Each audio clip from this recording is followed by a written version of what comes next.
The neon sign of Bright Beginnings Learning Academy went dark, and with it went my son's wife's empire, her reputation, and the family we had pretended to be. A state licensing official smoothed a bright orange paper against the front glass. The heavy screech of packing tape echoed across the parking lot, cutting through the murmur of 20 angry parents holding up their phones. The air smelled of spilled hot cider from the ruined Christmas party, and the sharp, metallic bite of winter exhaust. Madison stood on the other side of the yellow police tape, her perfectly styled hair whipped in the freezing wind. The woman pointed a trembling finger right at my chest. "You destroyed my family," she screamed. Her voice cracked, raw, and high. I stood there. Lowering my gaze was not an option. At age 69, a retired elementary school principal, I had spent 40 years dealing with angry parents. But this time, the furious woman was my own family.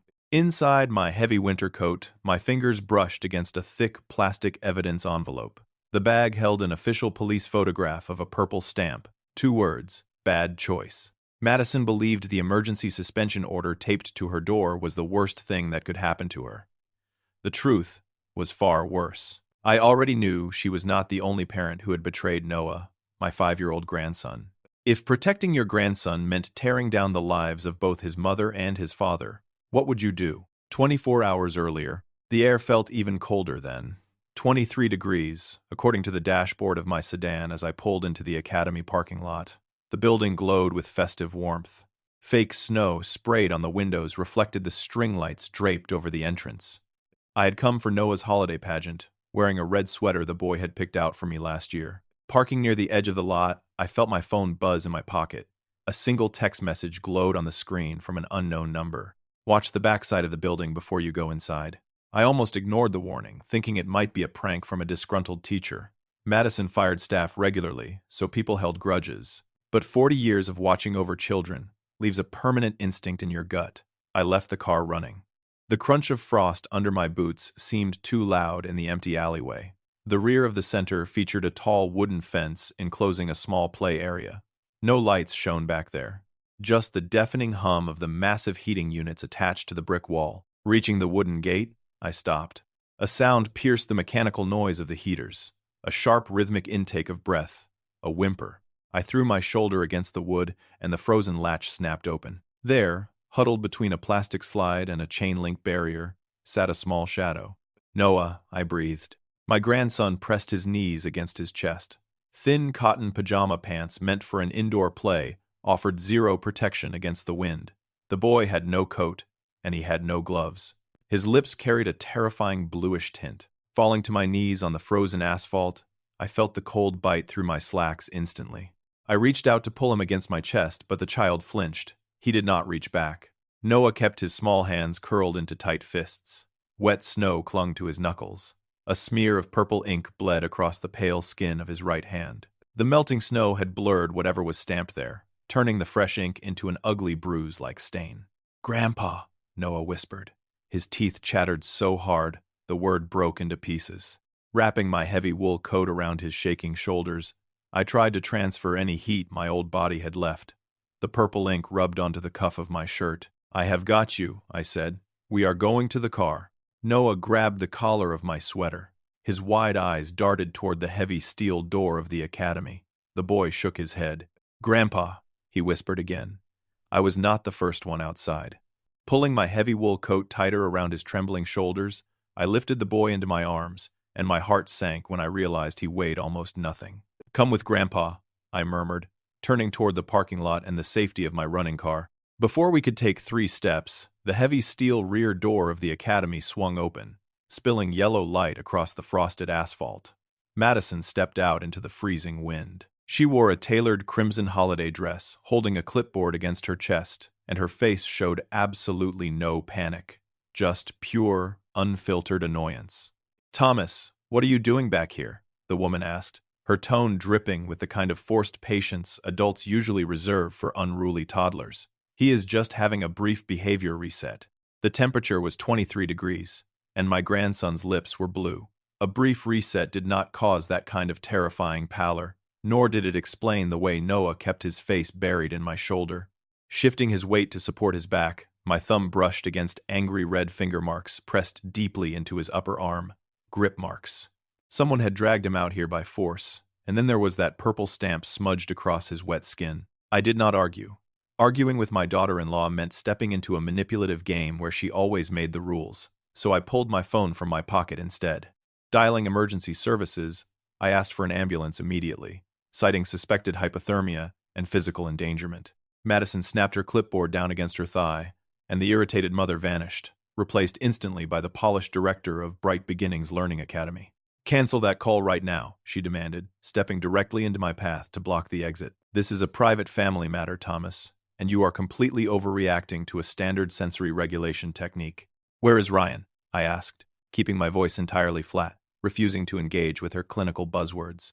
She broke eye contact for a fraction of a second, glancing back toward the music echoing from the gymnasium. "Handling business matters inside, because he knows exactly how we manage dysregulation." Red and blue flashing lights washed over the brick wall less than 5 minutes later, cutting through the darkness and the holiday music. 2 paramedics took over immediately, wrapping Noah in a thick thermal blanket and checking his core temperature while I stood back. As a former principal, I knew the importance of a clean chain of custody, so I kept my hands off the evidence and let the medical professionals document the bruises. A young police officer approached with a notepad, asking basic questions about the timeline. "He slipped out a few minutes ago while I was coordinating the choir," Madison explained to the officer, her voice shifting into a smooth, deeply concerned register. "We have a safe sensory storage space, but he must have bypassed the exit alarm." An assistant teacher, still wearing a velvet reindeer headband, hovered nervously near the open door. "Madison," the young woman whispered, her eyes wide with terror as she looked at the ambulance. "Noah has been missing since the cookie decorating activity began. That was almost an entire hour ago." The director shot the girl a look that could freeze water, but the officer had already written the discrepancy down. Inside the heated back of the ambulance, a paramedic gently examined the blurred purple ink and asked Noah how he got the mark on his hand. My grandson looked at me, clutching the edges of the foil blanket, and pointed one small finger back toward the brick building. "Mommy says don't call it the punishment room," Noah whispered, his voice finally steadying in the warmth. "She says it's reflection." The flashing lights of the ambulance cast red and blue shadows against the brick wall, and while the paramedics tended to Noah, a child protection investigator arrived on the scene. Standing near the rear entrance of the academy, I watched the official process unfold. My instinct as a former principal urged me to march inside and tear the building apart looking for answers, but experience kept my feet planted firmly on the frost-covered pavement. Getting involved directly would ruin the chain of custody, so I let the authorized personnel do their jobs. Madison stood near the heavy steel door, speaking rapidly to a police officer. The woman tried desperately to sever her role as a mother from her position as the facility director. "What happened with my son was strictly a private family matter," she insisted, her voice tight but remarkably controlled. "You have no legal right to disrupt a holiday event because of a parenting decision." The officer did not put his notepad away. He asked about the punishment room Noah had mentioned in the ambulance. "We absolutely do not have a punishment room," the director snapped, gesturing toward the interior hallway. "We have a sensory storage space." The young assistant teacher in the velvet reindeer headband stepped forward, and her hands trembled visibly.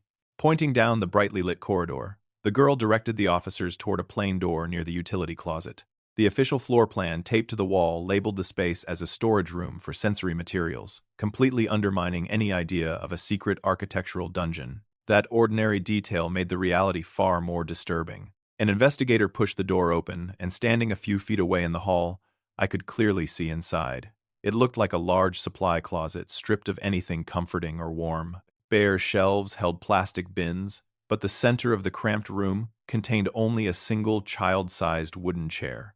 A digital kitchen timer sat on a high shelf out of reach, resting directly next to a purple ink pad and a rubber stamp. A thick stack of lined index cards rested beside the stamp pad. The investigator picked up the top card, holding it under the harsh fluorescent light, and read the heading aloud. "Behavior reflection," the man read. "Voluntary sensory regulation." 40 years of working in public education kicked in immediately, and a cold weight settled deep in my stomach.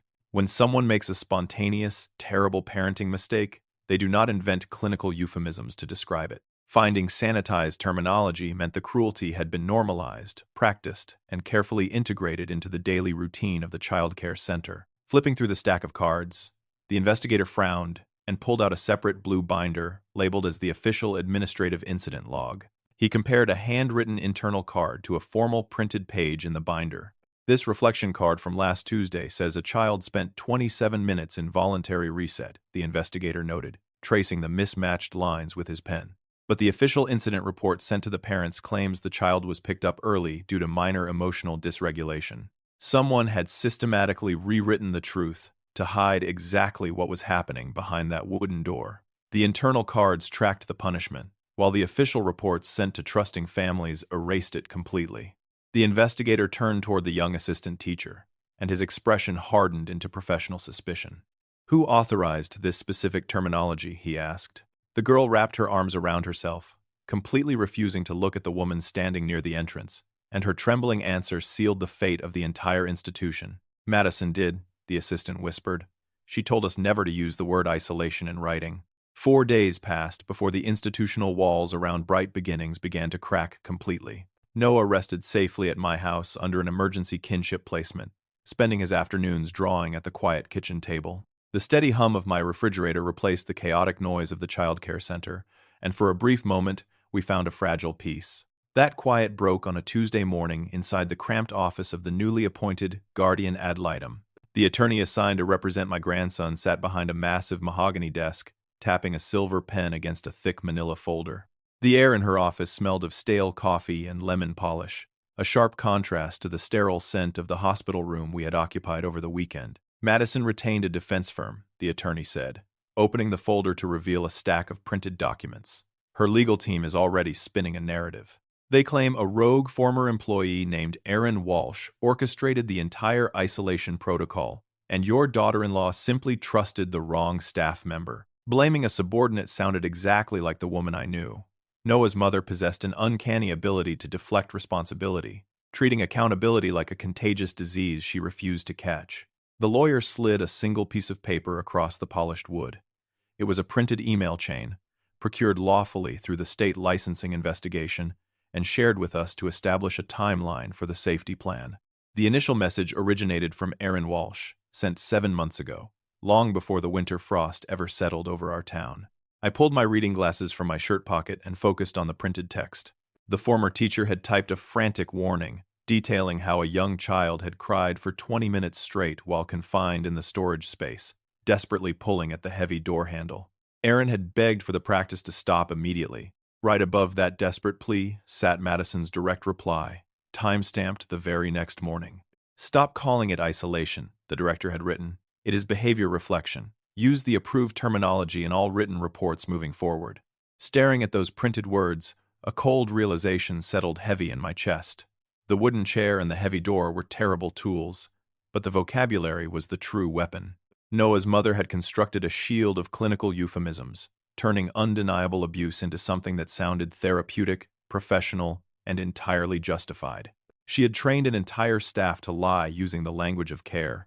State investigators pulled the digital audit trail, the attorney continued, her voice maintaining a steady, clinical rhythm. They matched the teacher's claims against the internal system. The center altered dozens of incident reports before sending them to unsuspecting parents, scrubbing any mention of the locked room. I set the paper down, pressing my palms against the edge of the desk. So this teacher tried to blow the whistle, and Madison silenced her. "Not exactly," the lawyer corrected, leaning forward to tap a manicured finger against the very top of the email chain.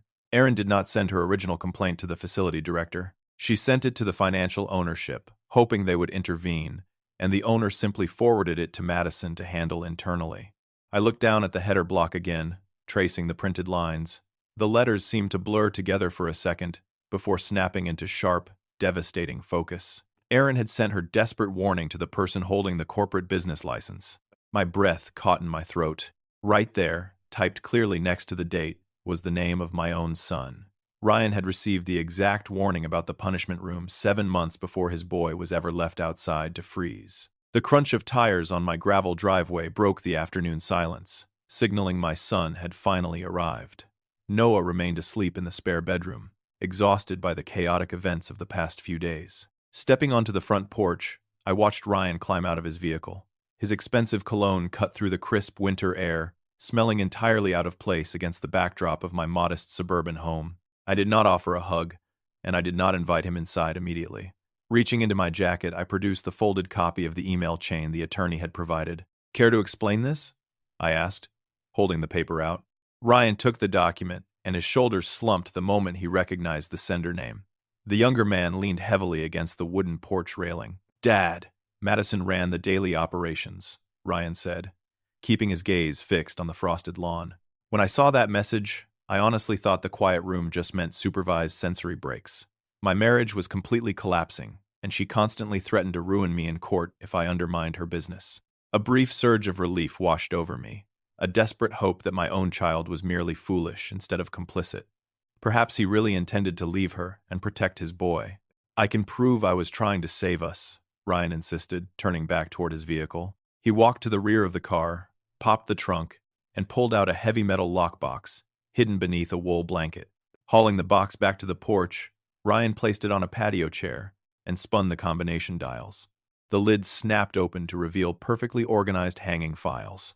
I have been building a case, he explained, pulling out thick stacks of paper. Divorce consultation records, financial separation timelines, copies of the corporate ledger. I needed ironclad proof of her instability to secure full custody. My eyes traced the dates printed on the top margin of the divorce attorney retainer. October 12th.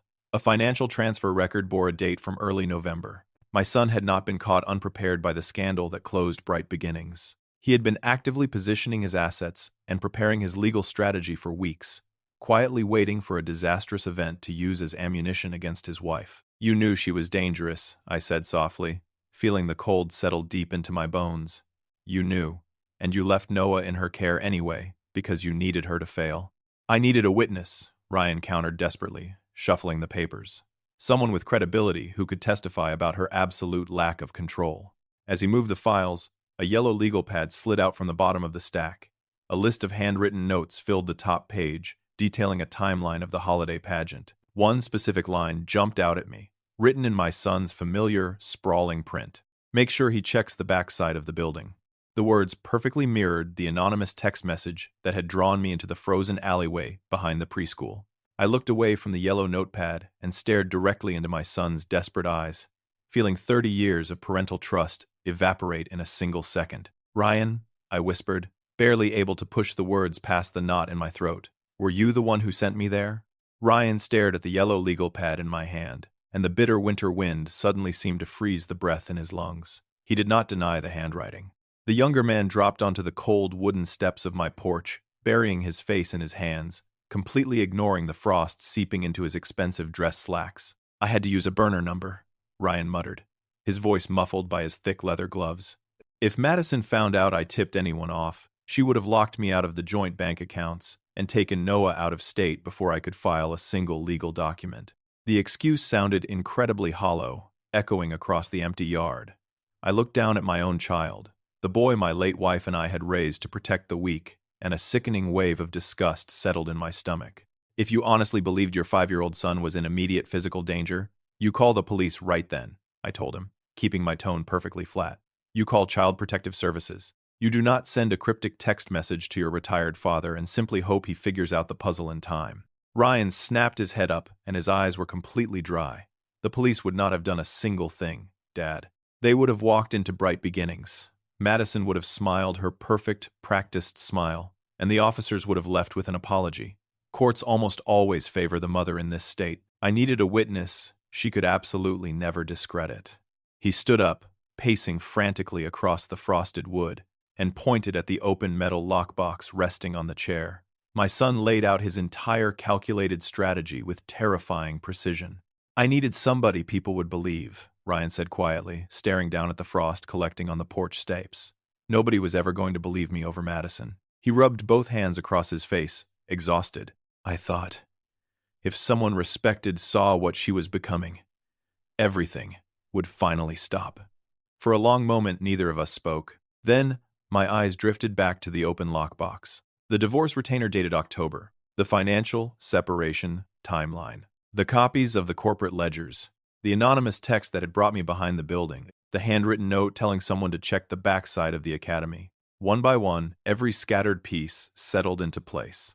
Ryan had not been trying to stop Madison. He had been preparing for someone else to expose her. If I became the witness, Madison would lose credibility. If she lost credibility, the child care center would collapse. If the business collapsed, everything in the divorce shifted in his favor. My son had never planned to rescue Noah first. He had planned to win. You deliberately left him in that house, I said, my voice dropping to a harsh whisper. You knew exactly what she was doing with that quiet room, and you waited for her to do it again just so you could build your case. I did not know she would leave him outside in the freezing cold, Ryan pleaded, stepping closer and reaching out as if to grab my arm. I swear to God, I did not know she would take it that far. I just knew she was incredibly stressed about the holiday pageant, and I figured she would finally snap. He paused, taking a shaky breath, and delivered the sentence that finally broke my heart. I just needed you to see enough so she could never talk her way out of it. My son said the words like a desperate plea for understanding, but they echoed across the porch like a criminal confession. I stared at the man standing in front of me, recognizing the most horrifying truth of this entire tragedy. The mother had locked Noah outside in the snow, but the father had quietly scheduled the appointment. The winter wind bit through my sweater, but the chill radiating from my own son felt infinitely colder. Ryan stood on my front porch with his hands shoved deep into his expensive coat pockets, waiting for some kind of paternal absolution. He actually believed his calculated legal strategy justified using a 5-year-old boy as bait, and that realization made my stomach turn completely sour. Did he ever ask you for help? I asked, keeping my voice dangerously quiet. Before the holiday pageant happened, did Noah ever explicitly tell you he was terrified of that woman? My son refused to meet my eyes. The younger man shifted his weight, staring intently at the frost-covered wooden planks beneath our boots. I had to establish a solid pattern of behavior, Ryan mumbled, pulling his smartphone from his jacket. You have to understand how family court works in this state. Without hard evidence, the judge would have granted her primary custody, and I would have been reduced to supervised weekend visits. Tapping the screen a few times, he navigated to his saved audio files. A desperate need to justify his cowardice drove him to show me his prized evidence. Listen to this, Ryan pleaded, holding the device out between us. I saved this recording to prove she was alienating him and causing severe emotional distress. He pressed play, and my heart shattered all over again. A tiny, trembling voice crackled through the phone speaker, competing with the sound of the wind. Daddy, Noah whispered on the recording, his words rushing together in a breathless panic. Please, come pick me up early. Mom says I have to go to the quiet place again if I drop my juice, and it is so dark in there. Please, do not tell her, I called. The audio clipped off, leaving only the heavy silence of the empty yard. When did he leave that message? I demanded. My jaw ached from clenching my teeth so hard, and my hands curled into tight fists inside my pockets. Ryan swallowed heavily, watching my expression change. Last Monday, 4 days before the Christmas pageant. Even now, the call history on his screen showed the voicemail had already been played 3 times that morning. You heard him begging for rescue, I said, stepping closer to the man who had abandoned his only child. You listened to your son cry in absolute terror, and you did nothing. You left him in that house because a rescue would not help your divorce settlement. If I took him right then, she would have filed kidnapping charges. Ryan shot back, his voice rising in sudden, panicked defense. I needed her to make a massive, public mistake. I needed you to see enough so we could finally take her down in front of a judge. Parents are supposed to step in front of moving trains for their children. They do not calculate the legal benefits of letting the train hit the child first. You did not protect him, I told my son, feeling a profound and exhausted sorrow settle into my old bones. You scheduled his pain. The color completely drained from Ryan's face. Reaching toward the metal lockbox resting on the patio chair, he frantically gathered his printed emails and financial ledgers. We have everything we need right here, Ryan urged, holding out a thick stack of custody petitions. You just need to hand your statement and those police photos over to my attorney. We can destroy Madison together, secure sole custody, and finally put this nightmare behind us. The younger man truly believed a shared enemy made us allies. I am taking my statement to the Child Protective Investigator and the State Licensing Board tomorrow morning, I replied, stepping back toward my front door, and I am giving them every single text message and voicemail you just showed me. Ryan froze, his hand hovering over the metal box. Dad, if you do that, they will investigate me for failure to protect. You will ruin my entire custody case.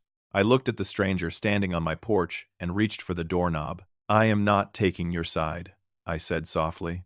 I turned the deadbolt on my front door, leaving my son standing entirely alone on the frosted porch.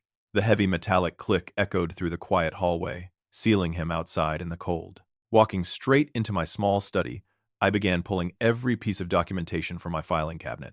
The desk quickly filled with the terrible arithmetic of a broken family. I laid out the official police photographs of the bruised skin. Next to them went a printed copy of the desperate warning email from Aaron Walsh. Finally, I placed a small black flash drive holding the terrified voicemail my grandson had left for his father. My hands remained completely steady as I slid every single item into a thick plastic evidence envelope, because protecting a child means stripping away the shadows from absolutely everyone involved. Ryan had begged me to hide his complicity to secure an easy custody victory, but I refused to let another adult use Noah for leverage. Early the following morning, I bypassed the local police precinct and drove directly to the state child care licensing board. Handing the thick envelope to the lead investigator ensured the truth entered the cold, unyielding machinery of the legal system, instead of becoming neighborhood gossip. By noon, a weary social worker sat at my kitchen table, aggressively stamping documents to finalize the emergency kinship placement. Noah sat safely on the living room rug, quietly coloring a picture of a blue dog, completely unaware that the adults who had failed him were rapidly losing their legal authority. The state authorities moved with terrifying speed. Less than 24 hours later, the heavy screech of packing tape echoed across the academy parking lot as officials posted the bright orange emergency suspension order.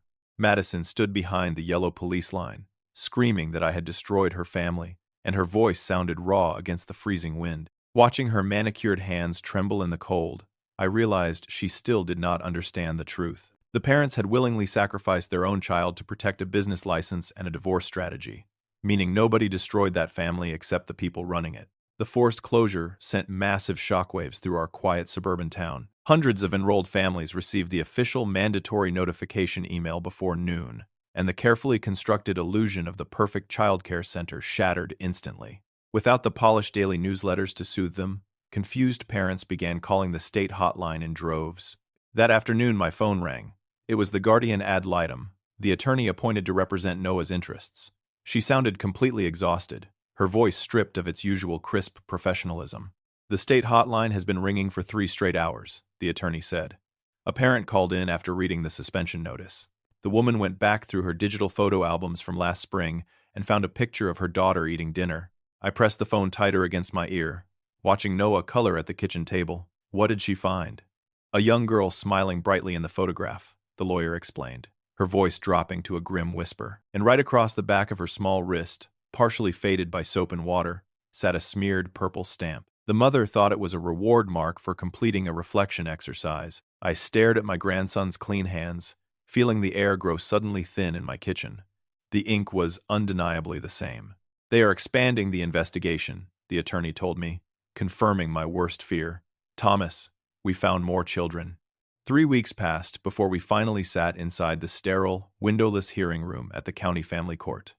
The heavy scent of floor wax and stale coffee permeated the cold air. Noah remained safely at my house, quietly drawing pictures at the kitchen table, while the adults who had broken him sat at opposite ends of a long mahogany table. Madison wore a conservative navy suit, and her manicured fingers gripped a silver pen tight enough to turn her knuckles white. Across the room, my son shifted uncomfortably in his expensive charcoal jacket. The state licensing board had finished a grueling, meticulous investigation.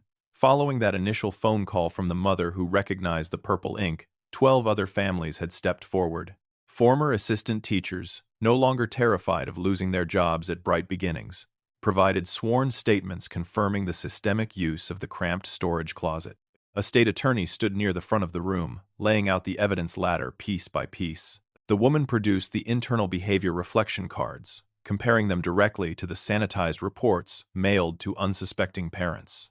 She then projected the explicit email directive onto a small television screen, proving the facility director had intentionally renamed the punishment to avoid regulatory scrutiny. Madison did not lower her head in shame. The mother of my grandson turned her furious gaze toward her husband instead. Her defense attorney immediately argued that Ryan held the corporate business license and profited immensely from the childcare center. The lawyer claimed Ryan knew exactly how the facility operated and had orchestrated this entire public scandal simply to avoid splitting business assets during a contentious divorce. Ryan gripped the edge of the heavy table, shaking his head. His own attorney fired back instantly, painting my son as a desperate whistleblower trapped in a volatile marriage. The lawyer insisted Ryan only tip me off because nobody would ever believe a husband over a widely respected preschool director. The two parents tore each other apart right there in the harsh fluorescent light. Their bitter accusations bounced off the wood-paneled walls, and every single word they shouted only revealed a deeper layer of the ugly truth. The mother had built a profitable institution around child abuse, and the father had treated that daily abuse as a strategic advantage. When the judge called my name, I walked slowly to the wooden witness stand. I did not give a grand, emotional speech. I simply told the court about the freezing 23-degree weather, the terrifying blue tint on my grandson's lips, and the smeared purple ink across his cold skin. The judge flipped through a thick stack of printed text messages and audio transcripts. The older woman adjusted her glasses, looking down at Ryan with an expression of absolute disgust. "You expected this court to award you sole custody because you eventually exposed your wife," the judge stated, her voice echoing sharply across the silent room. "But the evidence you provided proves you received a terrified voicemail from your 5-year-old son days before this incident. You listened to him beg for help, and you deliberately chose to leave him in a dangerous environment to secure legal leverage." My son slumped back into his leather chair, and the remaining color drained completely from his face. His grand legal strategy had become his own prison. The judge issued her ruling without any hesitation. Neither parent would receive the absolute custody victory they desperately wanted. Noah would remain in my care under the emergency kinship placement. Madison and Ryan would both face intense parental fitness evaluations, and they were granted only heavily supervised visitation at an external facility.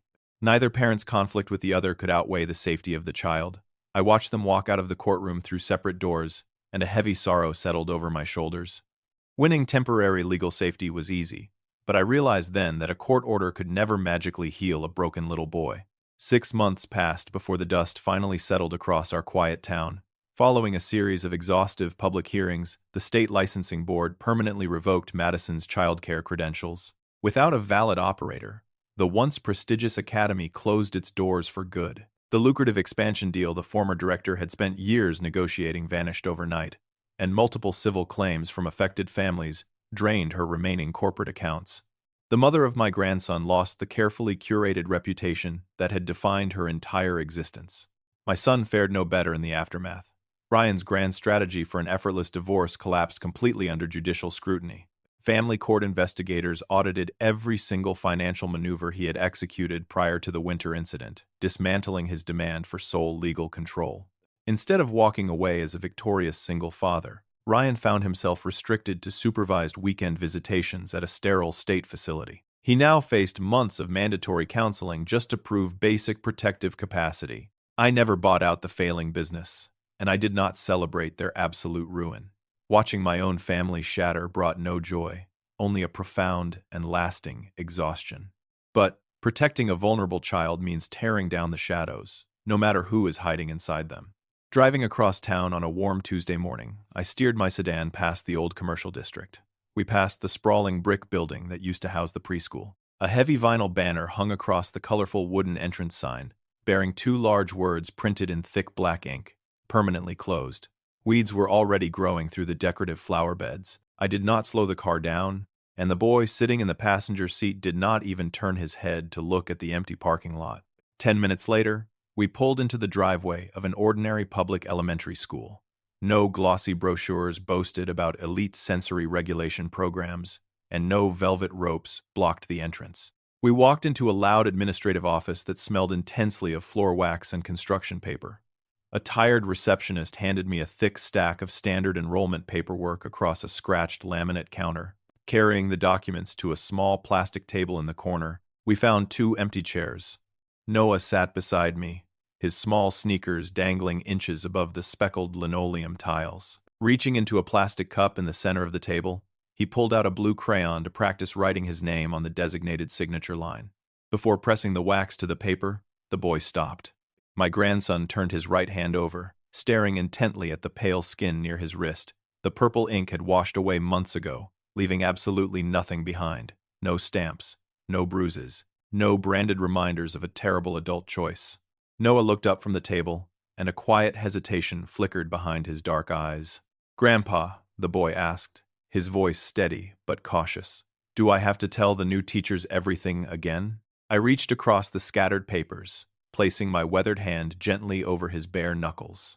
The broken family system that had demanded endless, revised versions of his pain was finally gone. He would never again have to prove his suffering to adults who profited from refusing to believe him. No. I squeezed his small fingers lightly, feeling the warmth of a child who finally felt entirely safe. You told the truth the first time.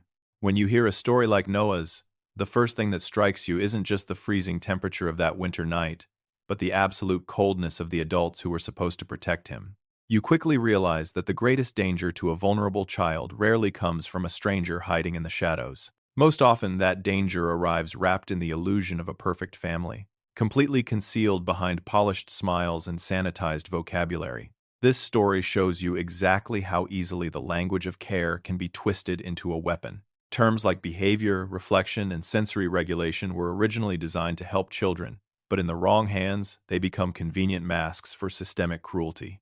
The lesson here is deeply practical and undeniably urgent for anyone raising or watching over kids. You must always look past the professional labels and the pristine community reputations. When a child shows you their pain, whether through a whispered plea or a smeared purple stamp, you do not wait for a more convenient moment to believe them. The uncomfortable truth about complicity also demands your full attention.